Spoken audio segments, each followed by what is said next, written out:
Ettevalmistused vabariigi aastapäeva paraadiks käisid täna päeval Vabaduse väljakul täie hooga. Juba on saanud liitlased ja paraadil osalev meie kaitseväe kontingent teha proovi Tapa sõjaväelinnakus. Seega mingi ettekujutus on olemas, mis toimuma hakkab. Täna õhtul toimub peaproov veel Vabaduse väljakul, mille tõttu suletakse ka kesklinnas liiklus.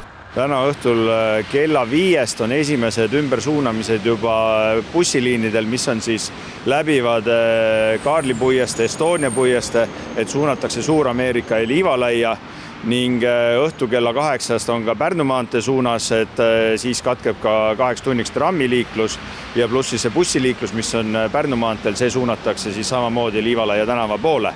Piirangud kesklinnas homme jätkuvad ja trammiliiklus peatub kella 12.30 kuni 14. Sellega peavad liiklejad arvestama ja mis kõige parem, tulles kesklinna kasutage selleks eelkõige ühistransporti. Autoga tulijatel palume kaaluda võimalust tulla ikka ühistranspordiga, kes tuleb kaugemalt, palun kasutada pargireisi parklat, varuda aega, varuda kannatust ja sealhulgas, kui autoga ikkagi tullakse, siis jälgida ajutisi liikluskorraldusmärke, kuidas, kustmoodi liiklemine korraldatud on ja kui panete sõidukiga parkima, siis lähtuvalt Tallinna avalikul parkimisalal kehtestatud reeglitest, volikogu määrusest, on ka tegelikult vabariigi aastapäeval tavapäeva tariifi alusel, et ärge unustage palun ka autot siis parkima panna. Paraad ise aga saab olema nagu juba viimastel aastatel heaks tavaks selline kooslus nii liitlasvägede sõduritest kui Eesti oma kaitseväe ajateenijate osalemisest.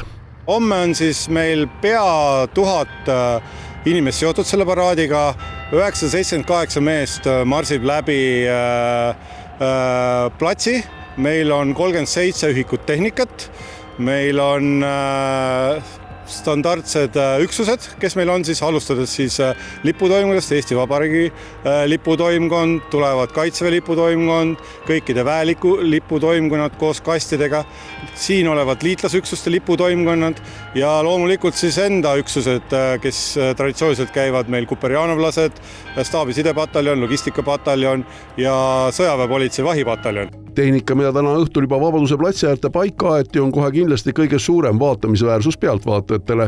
Sellel aastal on seda võimalust teha ka ennem paraadi algust.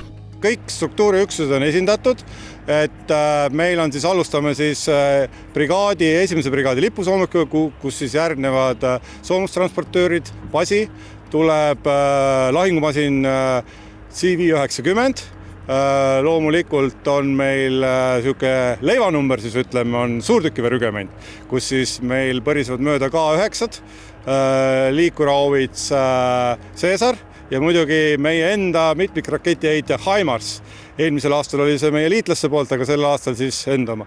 Ja veel kõik muud tehnikat ja sellel aastal esmakordselt siis teeme näitusega enne paraadi, et kõigil on võimalus Kaarli kiriku kõrval platsil olla, vaadata 9.11 enne paraadi.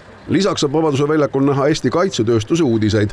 Oma kaitsetehnoloogia uuendusi näitavad Eestis resideeruvad kaitsetööstuse ettevõtted, näiteks kas või iseliikuvaid maismaasõidukeid või siis kaugjuhitavaid relvasüsteeme.